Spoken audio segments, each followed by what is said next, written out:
वज़ीर-ए-आज़म शहबाज शरीफ का 38 अरब रुपए के रमज़ान पैकेज का ऐलान। कहा, हर मुस्तहिक़ ख़ानदान को 13,000 रुपए दिए जाएंगे।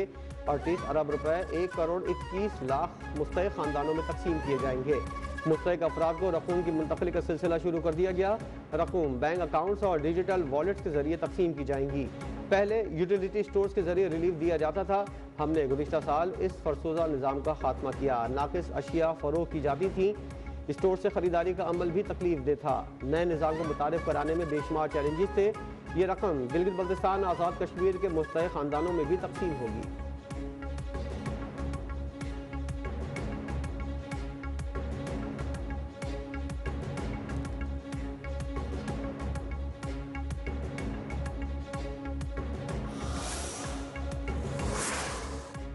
IMF के साथ मुआहदे के मुस्बत असरात सामने आना शुरू हो गए। पाकिस्तान की मईशत इस्तेहकाम और तरक्की की राह पर गामजन है।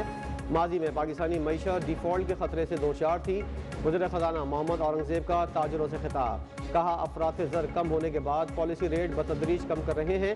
पॉलिसी रेट में कमी से सनती तिजारत को फ़रोग़ मिल रहा है। बरामदात में इजाफे से मईशत मुस्तहकम हो रही है।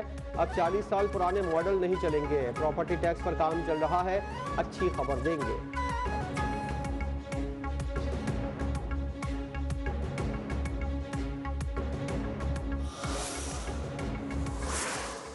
और हम सब इसी मिशन पर हैं कि हमारी मुल्क की इकॉनमी ठीक हो। हम जब यहाँ बैठते हैं तो हम लोगों का दर्द डायरेक्ट डील कर रहे होते हैं, लोगों का शोर सुन रहे होते हैं, वो फिर हम कम्युनिकेट करते हैं आपको। बिजनेसमैन को सहूलत देने के बजाय हिरासा किया जा रहा है। टैक्स का मौजूदा निज़ाम माशी शरह नमू के लिए मौजू नहीं। पाकिस्तान में टैक्स की शरह तमाम ममालिक से ज़्यादा है। FPCCI के सदर फट पड़े। कराची में कॉन्फ्रेंस के दौरान वज़ीर ख़जाना मोहम्मद औरंगज़ेब को मुखातिब करते हुए कहा, हमें तवील मुद्दती पॉलिसियों और माशी इस्तेहकाम की ज़रूरत है। उस मौके पर चैम्बर के रुकन SM तनवीर का कहना था, जितना कमाते हैं उसका 50% टैक्स देते हैं। अब तो सुपर टैक्स भी आ गया। उनका कहना था, कुछ लोग समझते हैं हमारा एजेंडा सियासी है, हमारा एजेंडा सनती बरामदात का फ़रोग़ है।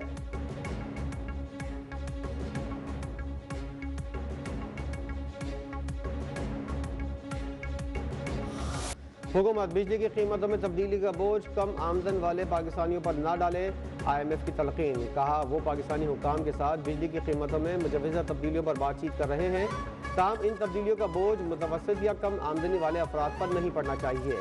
बातचीत में इस बात का जायजा लिया जाएगा कि नरखों में मुजव्वज़ा तब्दीलियाँ वादे से मुखालफत रखती हैं या नहीं। मैक्रो इकनॉमिक इस्तेहकाम, महंगाई पर उनके मुमकिना असरात का तखमीना लगाया जाएगा।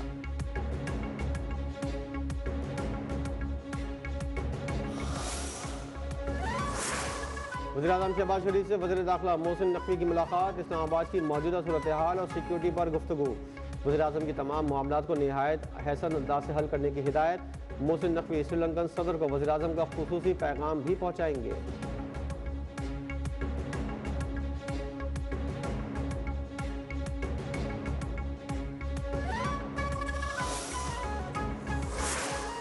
बानी PTI के तोशाखाना केस में जमानत की दरख्वास्त दायर। इस्लामाबाद हाई कोर्ट में दायर दरख्वास्त में अपील पर हतमी फैसले तक।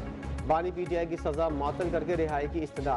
दरख्वास्त में कहा गया है, रिपोर्ट के मुताबिक बानी PTI की आंख में तकलीफ का इलाज जेल में मुमकिन नहीं।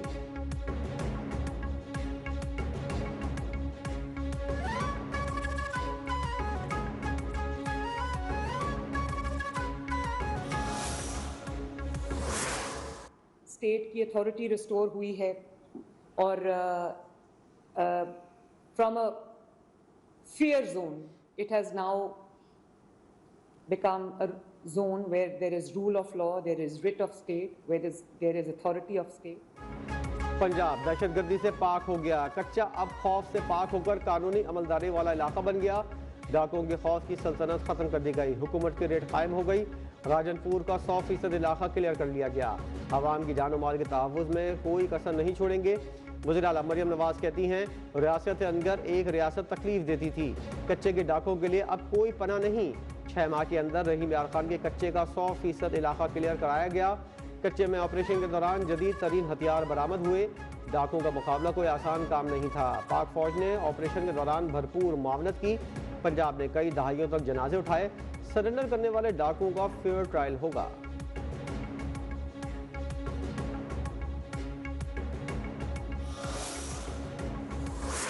दहशतगर्दी को फिर सर उठाने नहीं देंगे। सिंध पुलिस कच्चे के डाकों का ज़रूर खात्मा करेगी। पुलिस की कुर्बानियों से सूबे में अमन कायम हुआ। वज़ीर आला सिंध मुराद अली शाह का कराची में तकरीर से खिताब, कहा एक ज़माना था शहर गैर महफूज थे, रोज़ बम धमाके होते थे। हुकूमत के अज़्म और फोर्सेस की कुर्बानियों से दहशतगर्दी से छुटकारा मिला। हमारे दो सूबों और खित्ते में भी दहशतगर्दी मौजूद है। हमें इन हालात में चौकन्ना रहना पड़ेगा। उम्मीद है दहशतगर्दों को सर नहीं उठाने देंगे।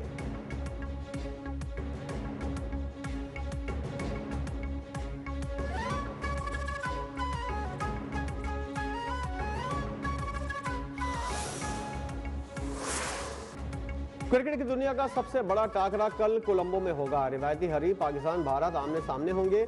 बारिश की वजह से प्रैक्टिस सेशन मुतासर, कौमी खिलाड़ी ड्रेसिंग रूम चले गए। स्टेडियम की पिच को ढक दिया गया।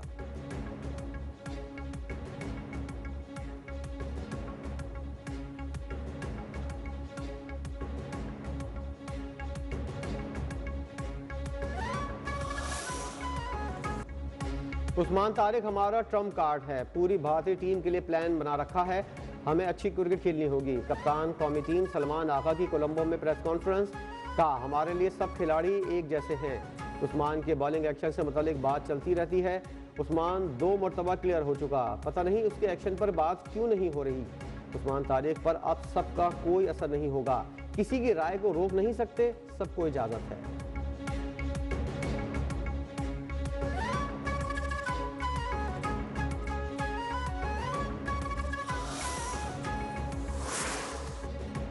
चेयरमैन पीसीबी मोहसिन नकवी कोलंबो में पाक भारत मैच देखेंगे। खिलाड़ियों से मुलाकात होगी।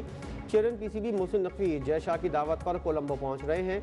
मुख्तलिफ बोर्ड सरबराहों से मुलाकातें भी होंगी।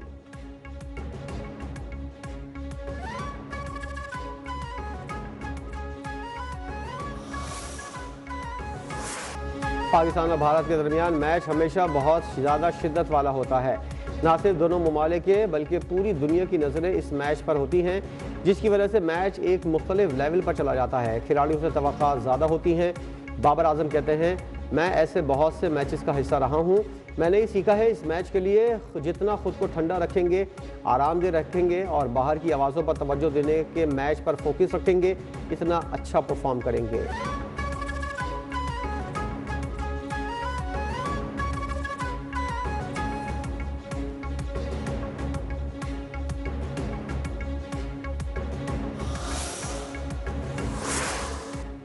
काठौर के करीब M9 मोटरवे पर खौफनाक हादसा, अमवात की तादाद 14 हो गई। जाबाग अफराद का ताल्लुक एक ही खानदान से था। अंसारी पुल के नज़दीक हादसा उस वक्त पेश आया जब एक तेज़ रफ्तार बस रॉन्ग वे से सड़क पर आई और मुखालिफ सम से आने वाले टैंकर से टकरा गई। जद में आने वाली दीगर कई गाड़ियों को नुकसान हुआ। लवाकिन के जाबहक होने के कोठी से कराची शाह लतीफ़ टाउन में शादी की तकरीब में आए रहे थे। वापसी पर हादसा पेश आया। वाक़े का मुकदमा दर्ज कर लिया गया।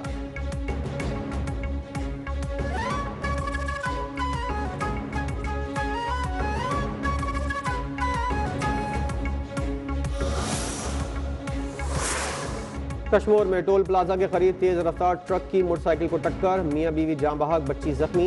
हादसे के बाद ड्राइवर मौके से फरार। पुलिस ने लाशों को अस्पताल मुंतकिल कर दिया। मुलजिम की तलाश जारी।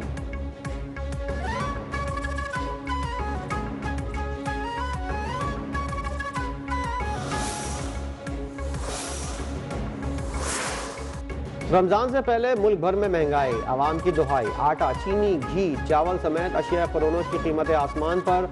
नाजायज मुनाफाखोरों की दोनों हाथों से लूटमार। हुकूमत और महकमे शहरियों को रिलीफ देने में नाकाम।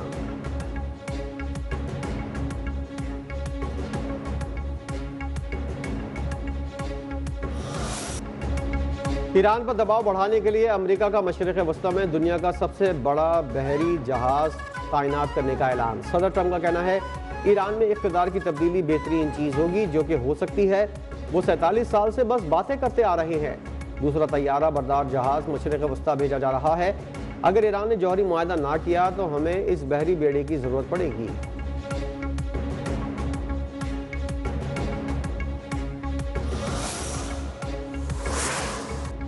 अमेरिका ने ईरानी हुकूमत मुखालिफ अनासर की खुफिया मदद की। स्टारलिंक के हज़ारों टर्मिनल्स ईरान में स्मगल किए। अमेरिकी मीडिया के मुताबिक अमेरिकी महकमा खारजा ने स्टारलिंक के 7,000 टर्मिनल खरीदे थे। फंड्स VPN से स्टारलिंक को मुंतकिल किए गए। स्टारलिंक के टर्मिनल ईरान में इस्तेमाल करना गैर कानूनी अमल है।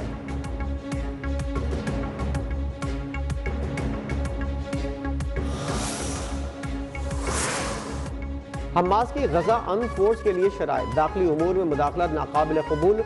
फलस्तीनी तंजीम हमास का कहना है गजा में आलमी फोर्स पर एतराज़ नहीं, अगर हिफाजती शील्ड के तौर पर हो। आलमी अहलकारों ने मुदाखलत की तो उन्हें काबजीन का मुतबादिल तस्वुर किया जाएगा। आलमी फोर्स का किरदार फरीकैन को अलग जंग बंदी कायम रखना होना चाहिए।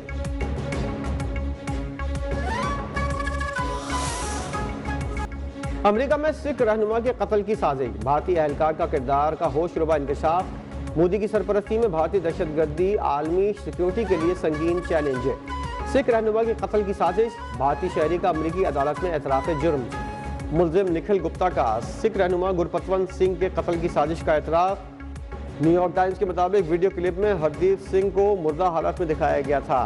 अमेरिकी अटॉर्नी जनरल ने कहा निखिल गुप्ता को इंसाफ का सामना करना होगा। भारतीय एहलकारों की जानिब से बैरुल कत्ल की साजिश पाकिस्तानी मौक़िफ़ की तायद है। तज्ज़ियाकार का कहना है भारत दुनिया भर में दहशतगर्दी में मुलव्विस है।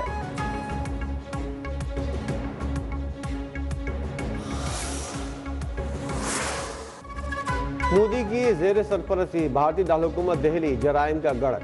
जनवरी के पहले 15 रोज़ में 800 से ज़ायद अफराद अब लापता। भारतीय जरीदे के मुताबिक रोज़ाना 16 बच्चों समेत 60 से ज़ायद अफराद लापता होते हैं। 2017 से 2023 तक सालाना औसतन 13,000 ख़वातीन, 4,000 कमसिन बच्चियाँ लापता।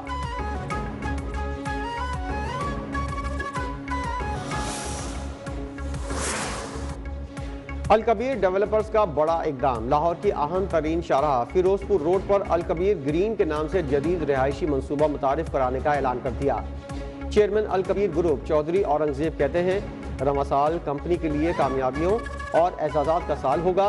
अल कबीर ग्रुप पाकिस्तान के रियल इस्टेट सेक्टर में नए दौर का आगाज कर रहा है। लाहौर के बाद कराची और इस्लामाबाद में भी अल कबीर टाउन के नए प्रोजेक्ट्स करने जा रहे हैं।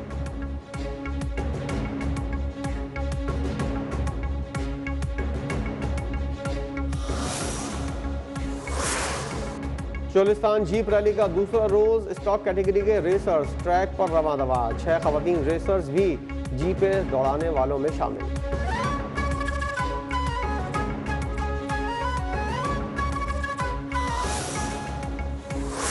और कश्मीर में ऊंट मेला, सिंध पंजाब बलूचिस्तान से खूबसूरत और ताकतवर ऊंट लाए गए। शायकीन की बड़ी तादाद सकाफती तकरीब में ऊँटों के मुकाबले से लुत्फानंदोज। ऊँट मालिकान का कहना है जीतने वाले ऊँट की कीमत दुगनी हो जाती है।